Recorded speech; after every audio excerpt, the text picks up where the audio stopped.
In episode 6, I shared a very painful story. And I never thought of it as painful until literally just this moment. I remember I had a really, really good therapist. I'll call him Dr. A. And I remember he asked me about my mom. He asked me about my dad. He asked me about, my childhood. And I remember saying, yeah, these things happened. And I remember him saying, well, how did you feel about that? And I was like, it was what it was. And I said, it was what it was because I was brought up in that household of if you cry, I'm going to give you something to cry about.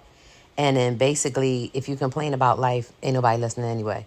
That was what I was told when I moved out, right? So I grew up that what happened to me didn't matter.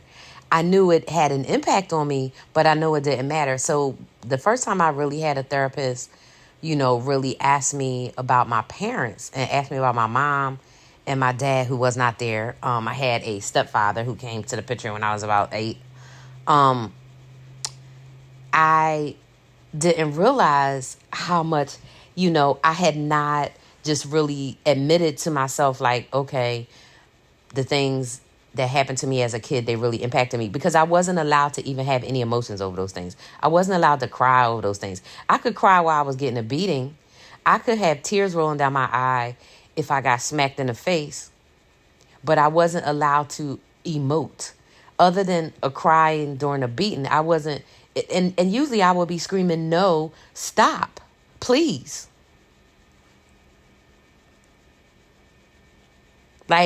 And I think that's probably what most people scream when they're being hurt and abused.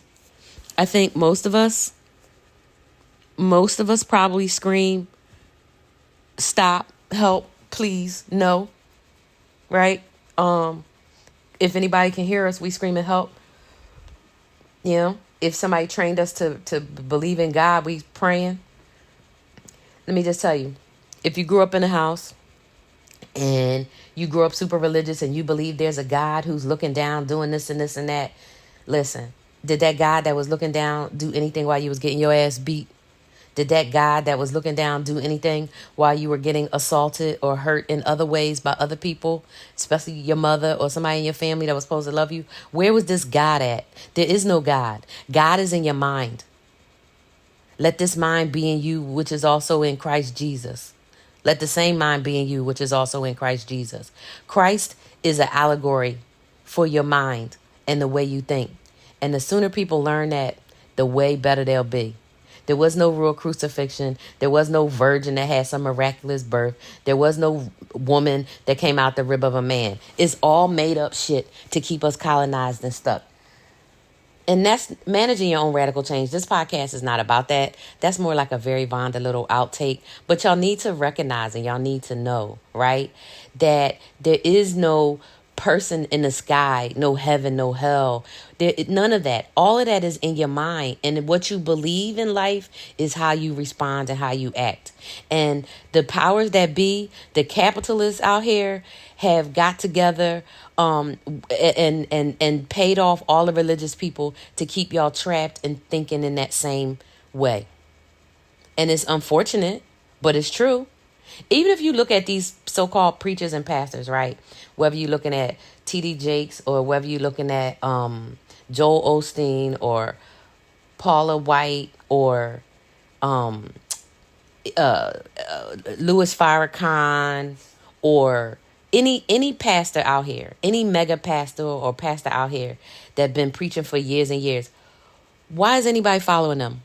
What are they gaining? They got helicopters and airplanes and mansions and shit. But what about their parishioners are still poor? It's more homeless people now than it was 20 years ago. Everything is worse in terms of the experience for regular people. Only people that's doing better is rich people.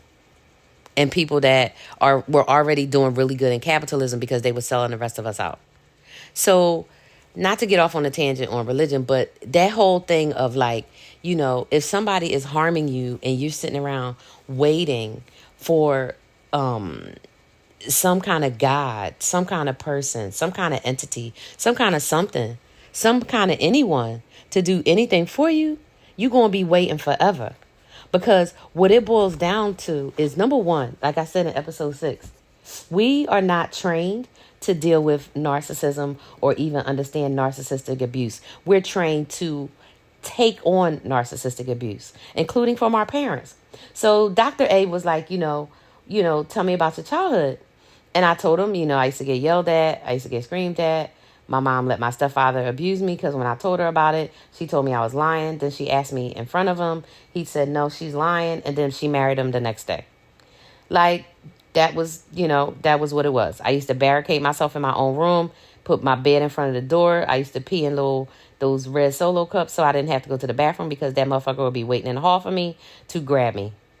And once I figured that out, which was super quick, I was like, oh, I'm never leaving my room. And so if I didn't leave my room before my mother left, then I usually was stuck in my room all day until she got home. So it means I had to pee in cups. That means I had to brush my teeth with water, stale water from the corner. And then I would spit my spit out into the cup with the pee in it. Yeah. Yep. I used to have to pee in cups in my room so that my stepfather would not assault me in the hallway. So if my mom had already left the house to go to work and my stepfather was home, if I hadn't already gone to the bathroom while my mom was home, then I had no opportunity to go to the bathroom because he would literally lay in the hallway in front of my door. And so I had to brush my teeth in my room and I had to pee in my room. And I would usually have, snacks or whatever. I remember I used to keep applesauce cups because you didn't have to put those in the refrigerator. And you didn't need a spoon. You just kind of tap them and eat them like a soup kind of a situation. But I remember having applesauce cups in my room. And I would eat like applesauce until my mom got home. Sometimes that would be 2 cups of applesauce. Sometimes it would be a whole 6-pack. Sometimes it would be 1 cup. Sometimes I wouldn't eat all day. I would wait till my mom come home, and then I would leave the house right away and go to a friend's or something. Or I would go in the bathroom because I know my mom would be like all in her husband's face. And so I would have time to go to the bathroom without somebody knocking on the door. Now, our bathroom did have a lock on there, but before we got the second toilet, I wasn't allowed to lock the bathroom because if somebody needed to go to the bathroom, they would come in. Well, my stepfather was such a nasty motherfucker that he would open the shower curtain. And after I figured that out, about after 3 times, I was like, okay, I will never take a shower again when he's in the house. And so I figured it out. And I might have told this in another episode. Well, if not, I'll definitely talk about it when I talk about my teenage years. I used to spend a night at my friend's house and pack clothes and take stuff with me so I could take a shower there. I would just be like, yo, you got a clean towel and a washcloth and soap? They would be like, yep. I'd be like, okay, can I spend a night? And they'd be like, yep. And I would have my own clothes. And I remember, sometimes I would come back home in the clothes that I left with because I didn't want my mom to know that I had planned on spending the night at somebody's house. And my mom would call me leftover. And I'd be like, whatever. I took a shower. I brushed my teeth. I washed my face. And I put on clean, ironed clothes. So it didn't matter what she said. And I was going to do what I needed to do to keep myself safe. And that's how I spent my childhood, either in some sort of way keeping myself safe. So whether that meant, peeing in red cups in my room because I was not going to go to the bathroom. I was not coming out my room if my mom wasn't home. Or if that meant avoiding home at all costs, I would do that. I would stay out. And what's interesting is when I look back, right, I had a key probably by 2nd grade, 3rd grade. I was only in 2nd grade for like 2 weeks. By 3rd grade, I'm sure I had a key. I definitely know I had a key in 4th grade because I would walk home and let myself in, blah, blah, blah, blah, blah, right? For those of you who have heard of latchkey kids, all of us who grew up in the 70s and 80s had a key to the house because your parents was at work. Black kids, anyway, in the city, your parents was at work. I don't know about country black folks in the 70s, what kids did. Y'all might not have even had locks on your doors, but when you came home, you probably had to go out in the field and work with your parents if they let you go to school past a certain age or whatever. But in Philadelphia in the 70s, right, all the black people had jobs, whether they worked at Tasty Cake or for the city or for the state. All the black people had city, had jobs. And so you have job and you have a kid. Wasn't no such thing as daycare, aftercare. I mean, there was some after school sports, but very few. And everything was still over by a certain time. And you still had to get a parent sign permission slips. My mom, she wouldn't sign to let me do shit. She wouldn't let me do Girl Scouts. It was $2 a week. Again, not because we didn't have the money, because she was a narcissist. And everything that I think about when I think about, the abuse that I went through, it all is going to come back to, yep, that's narcissistic personality disorder behaviors. Yep, that's the character of a narcissist. Yup, that is what narcissism looks like. I was entrenched, ensconced, deeply inside of a narcissistic abusive relationship. I have a narcissistic mother. Look up narcissistic mothers. Look up narcissistic abuse. Look up the impact of narcissistic mothers on their children. Look that shit up. And also look up the impact of childhood trauma on adults. Because when you look at the impact of childhood trauma on adults and you look at narcissism and you look at the traits, you will see how childhood trauma could create some of these characteristics and behaviors. Now, if you've been listening to these other episodes, and I hope you're binging them. I hope you're binging. I'm going to always tell you to go and look at the 9 traits of narcissistic personality disorder. Look at the 9 traits of narcissistic personality disorder and look at the traits of borderline personality disorder. Look at those traits and then think about your childhood. Was your mom doing this shit to you? My mom, maybe this will be part 2 of, facing the past. I read in a narcissistic mother article about, it wasn't even an article. It was a Twitter tweet, whatever you call it, a post. I saw a post on the internet from a lady who writes about narcissistic abuse, and I don't want to get her name wrong, so I don't want to say the name, but she basically broke down how narcissistic mothers will ruin their daughters' lives. They are jealous. My mom, I told this before, would never come to pick up my report card. She would never come to teacher parent conference. And the one time she did, it was so crazy. Everybody was looking and staring like, oh my God, that's not his mother. That's her mother. And the teachers was just so lavish talking about how great I was and this and that. And my mom didn't talk to me for 2 days. And I was like, the fuck? All the teachers said I was the shit. And I can't even remember what happened, but it was something serious. It was like, if your parent can't come to get your report card, then it was like something really bad. And I was like, listen, they basically said, if you don't come and get this report card, like, they wasn't kicking me out of school, but it was something really bad. Because they was like, why can't your parents come? Like, you're not in foster care. You're not an emancipated minor. And I don't even know if emancipated minor was even a term back when I was in school. But whatever it was no reason my mom wasn't coming. She just wouldn't come. And my mom didn't talk to me after that. And I was like, well, what is she mad about? And then I was like, oh my God, I had 1B. And then I was like, well, fuck it. If she mad at me because I got 1B, all these teachers was raving about me, then my grades don't matter. And that might have even been when I was like, I'm not studying. Whatever grades I get is the grades I get. And I still had A's all through school. I had a couple of B's. The only C's I ever got was in science or math in the first quarter, maybe, or something like that. I mean, I definitely got C's and D's on tests, for sure. But on my report card, I remember I got a D in art one time in behavior. I changed it to a B. My mom beat the shit out of me.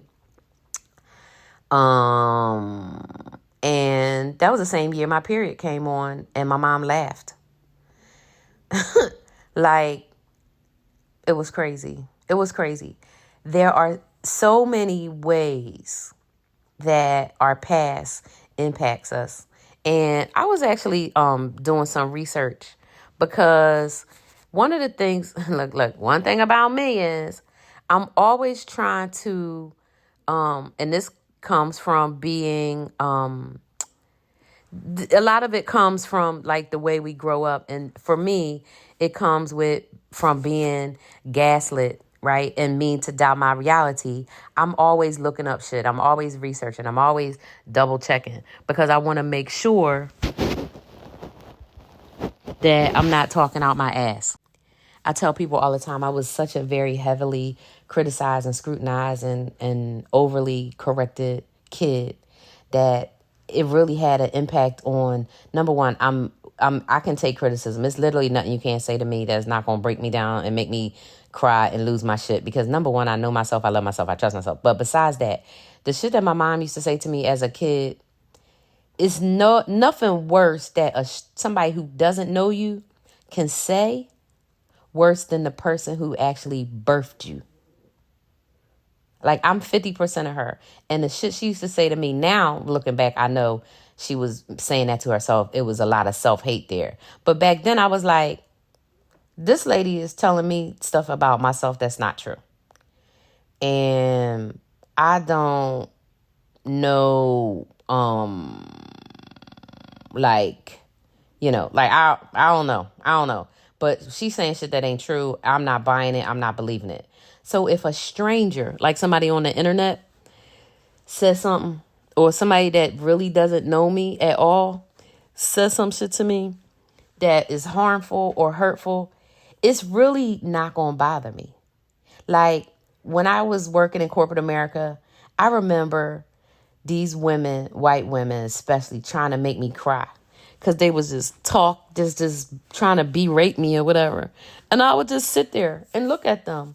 And I would have what I call the neutral smile, the neutral look. It's not a smirk. It's not, I'm not listening to you. It's, I hear you. And I'm giving you just enough of a facial expression so you can acknowledge that I hear you. But you can't say I have an attitude. You can't say I'm rolling my eyes. I've been practicing that shit since I was about 5 or 6 years old. My mom used to tell me, stop looking at me with an attitude. So I figured out how to fix my face so that it doesn't look like an attitude. And I have used that face my entire life. For the existence of at least the last 50 years of my life, at least since I was 5, I've known how to hold my face in a way that doesn't give off anything. And you might call it the neutral plus, because I have like neutral to pleasant is the range. Without me smiling, just sitting there, without whatever. And I practiced that for my entire life. So when somebody, is that level of conditioned down to my non-verbals, think about the emotional and psychological abuse associated to that. Think about how to this day, I can tell you some of the most horrible shit people have done to me that I have not cried about. I didn't make a change in expression about. Now, I'm sure my heart rate went up, but I also know and learned techniques on how to control my heart rate and control my breathing. Not only, like, I love yoga and I love acupuncture and those Middle Eastern things, anything. I like to be laying on my back and I practice like this really slow breathing and how to relax, like how to, fall asleep and different techniques and things. And so I'm sure that my heart rate or whatever back when I was younger, I didn't know how to control it because I can remember hearing my heartbeat sometime and it sounded like it was in my ears and me thinking, why is that beating so loud? What is that noise? Right. And always having this sense of protection for myself, always having this, I'm not going to let what she's saying bother me. Because number one, I'm not going to get hurt worse because she's already lashing out at the verbal and the emotional and the psychological, right? Or the physical, and then psychological always comes next because she would use the psychological after the physical. So like, when my mom used to do things that were terrible, I would have different reactions, but normally the reaction would be, I'm not talking to you. I'm done. Disengage. Disengage. Disengage. The first thing. Disengage. Do not react. Disengage. And my disengagement was silent treatment. I'm not talking to you. No contact. I'm not talking to you. I'm not coming around you. I'm staying in my room. I'm going to eat. I'm going to pee. I'm going to shit. I'm going to shower. I'm going to brush my teeth. I'm going to floss. I'm going to scrape my tongue. That's it. I don't care about eating. I'll eat when I get to school. I'll eat when I get outside. One of my friends will come over and then I'll cook. I'll go in the kitchen and cook all the food up in that motherfucker because I know how to cook. And then I'll eat. I'll call somebody up on the phone being like, hey, what you doing after school? Hey, come over to my house. I'm going to cook. I'm going to go. You got any money? Yeah. All right, let's go get a pack of chicken and let's get a head of lettuce and 2 tomatoes and I'm gonna make us some food. Boom. And then I'm going to cook. I'm going to eat. I'm going to clean up. My friends is going to come all the way, stay in my room with me. They're going to stay in my house while I take my shower, while I put on my pajamas, brush my teeth, get my clean cups. Boom. And then I'm going to walk them to the door and I'm going to run upstairs and go in my room, close my door, put my bed in front of my door and go to bed. That was my life a lot of times. That was my life a lot of times. Because either my mom was going to wake me up out of my sleep, hitting me, screaming, or if I had to get up and pee, then my stepfather was going to be in the hall trying to grab me and feel all over me. Fuck that. I'm not letting it happen. I'm going to figure out how to take care of myself. And I did. And so looking back, I have no reason to feel any kind of way other than proud of what I did because I took care of myself. And I have to grieve that I had to do that for myself. That's what facing the past looks like. Facing the past looks like grieving. Facing the past looks like grieving. And grieving that I didn't get to be a little girl, that I had to be a grown-up protecting myself. And then that by the time I was 10 years old, I took it on my job of protecting any little kid in the neighborhood, protecting my own cousins, protecting people from adult predators. Why was that my job? And then how about whenever the show Law Order SVU came out, I was like, oh my God, I'm in love with Elliot Stabler. Finally, there's somebody that gets it, that's going to beat the shit out of these fucking predators and these people that's always harming women and children. Finally. And then finally, Olivia is listening to the story. Like, I was like, yay. But then, realizing that was doing nothing but just normalizing how many horrible things happen and normalizing that when this shit happens to you, maybe you'll get an Elliot and Olivia, but you probably won't. And that's why everybody's tuning in, because we was all wishing that we had an Elliot and an Olivia in our lives. Wishing that we had a Jack, that was going to prosecute the person that was fucking harming us. The person that's abusing us. The person that's mistreating us. The person that's gaslighting us. Like, it'd be one thing if I was just getting beat. Like, I remember my aunt used to beat my cousins. And everybody used to be like, well, she bad, they bad, they bad. These two they bad, right? And my one cousin is 3 months older than me. She bad. They was always talking about, she bad, she's bad. She's bad. Well, looking back, if her mom is beating the shit out of her, she doesn't know if she's going to have running water anytime she gets home. She had mice and roaches in her house. All of her clothes are in plastic bags. Her mom's hardly ever home. She's always picking out her hair. Her hair's falling out. People calling her bald-headed. People calling her skinny. She biting her nails down to the nubs. Everybody putting salt and hot sauce instead of saying, why are you biting your nails? Like, we never, as kids, we never get our trauma addressed. What they do is address the behavior, but nobody wants to address the root of it. And it goes back to what I will say about therapy. Therapy is there to help you cope with what's happening, not to get to the root of it. Because if you went to your therapist and you said, oh my God, my boss is doing A, B, C, D, E, F, G. And they said, oh my God, your boss is a narcissist. And you said, okay, that's 6 of the 9 traits. Narcissists, they don't really change. What should I do? Well, if you work out more, you'll be less stressed. No, how about update that fucking resume and get the hell out of there? How about that? How about update the resume and get out of there? Get out. No, I never had no therapist tell me that. ever. I never had a therapist tell me to leave a harmful boss or a harmful relationship. Just keep on working it out. Even when I was married to number one or number two, both of them therapists, they ain't tell me to leave. They just kept on trying to work on you and change you and fix you. Okay, well, how do I fix myself from what? Complaining about being mistreated. I don't know what else to do there. You're telling me to go to the gym. Okay, I'll go to the gym. You're telling me to practice deep breathing. Okay, I do. You're telling me ignore them when they say stuff. Okay, I do. But I'm just supposed to keep up with it. I'm not supposed to remove myself from this situation. I'm supposed to care more about the relationship than myself. No.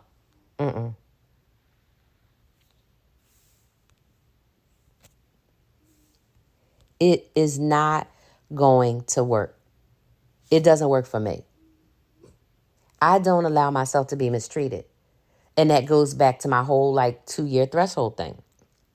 And I have another episode where I talk about I have a 2-year threshold. That's the longest time that it takes me to really say, oh, yeah, no.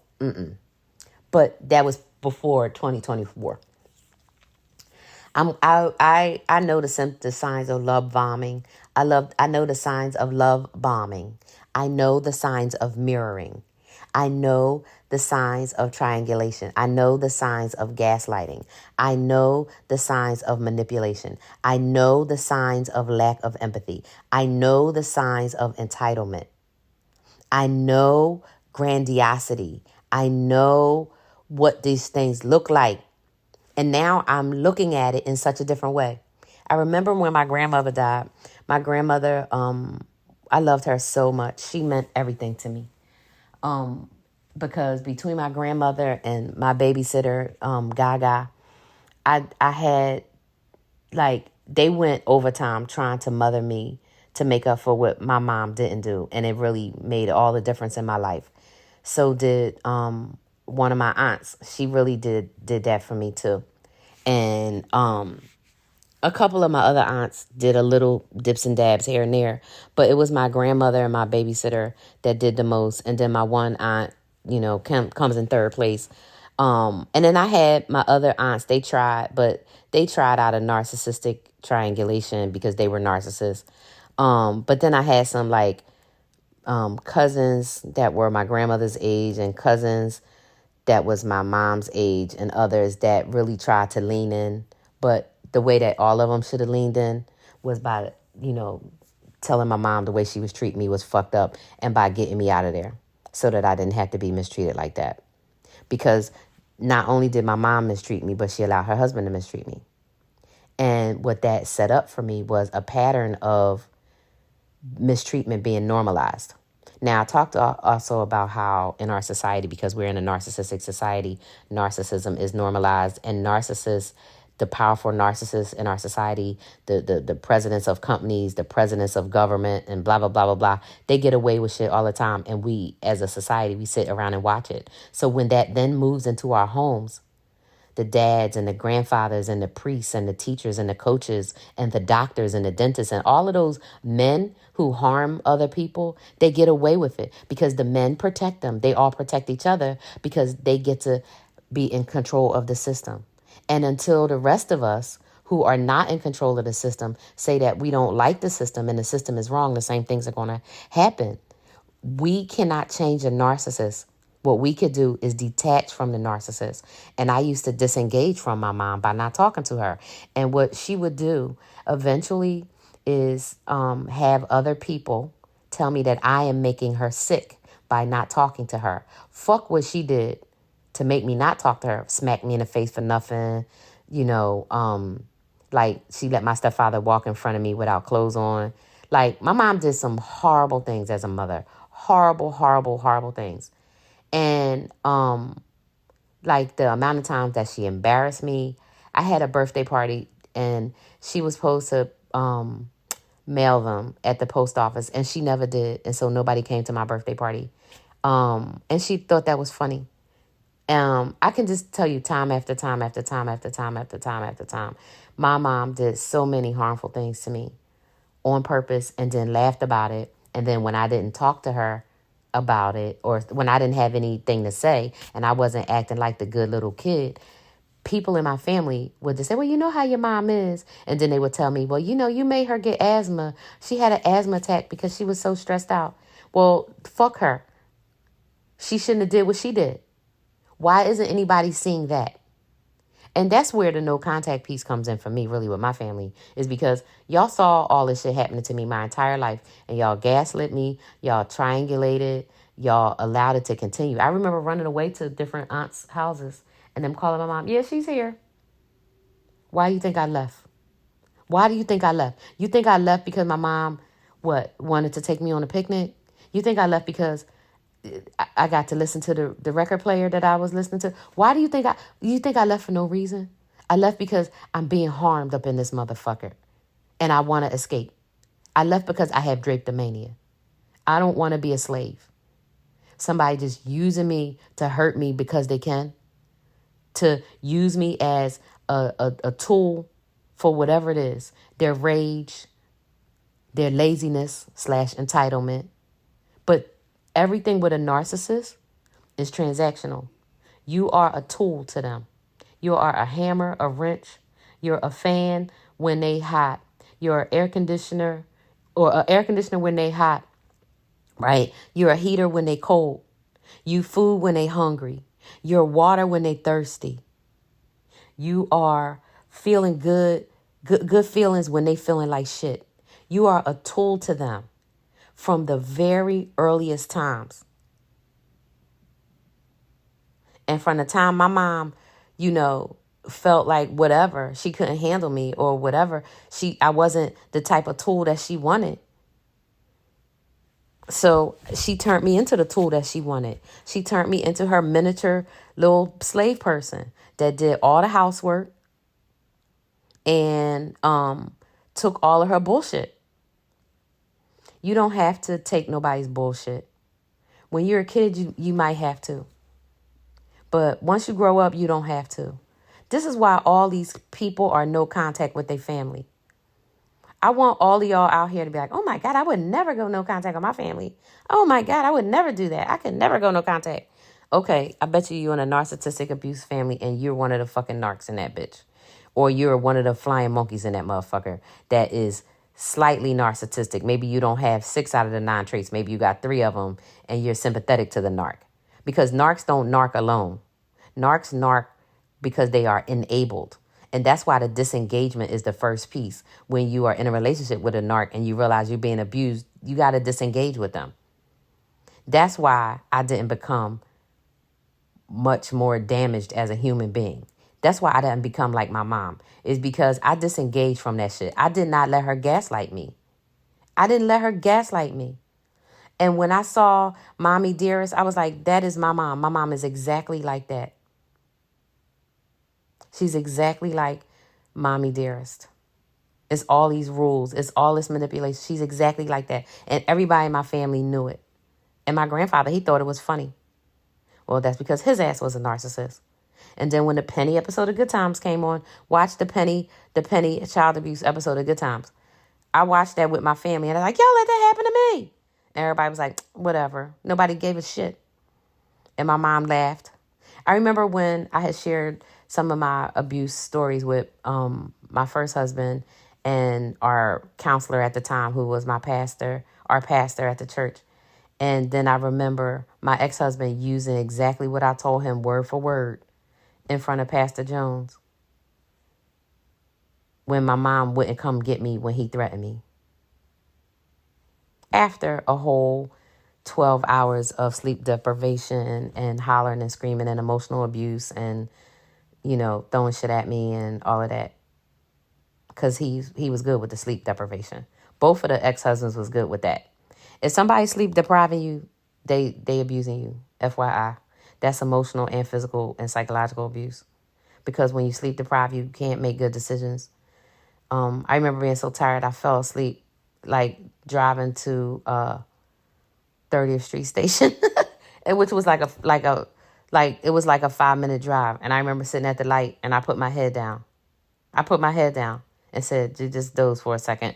And I woke up because somebody beat me. And thank God my foot was fully on the brake.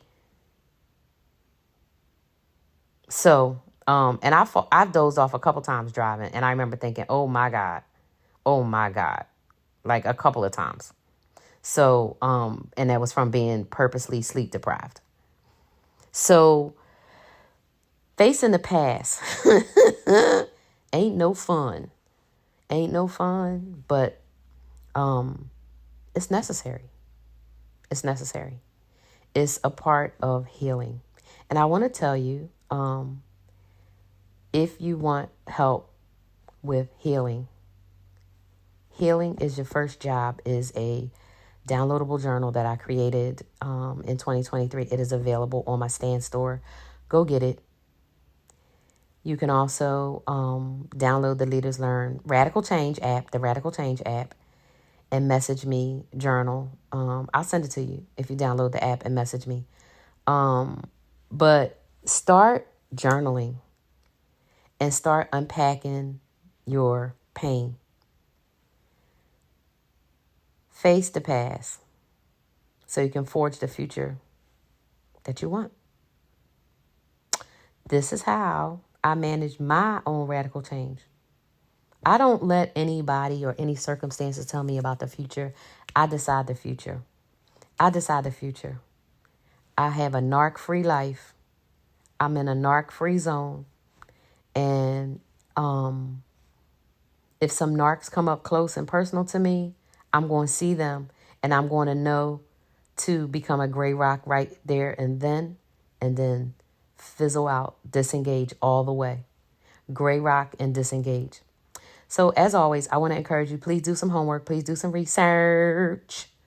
Go to the interwebs and look for the traits and characteristics of narcissistic personality disorder. Look for survivors of narcissistic abuse. Look for narcissistic abuse recovery strategies. Look that stuff up for yourself and then critically think. Critically think. That's what radical change leadership is all about. It's about empowerment, and empowerment has to come through leaders learning change. And that change that we need to learn, part of it really involves critical thinking and not just taking everything that's put in front of us and going with it, but doing our own homework, our own research.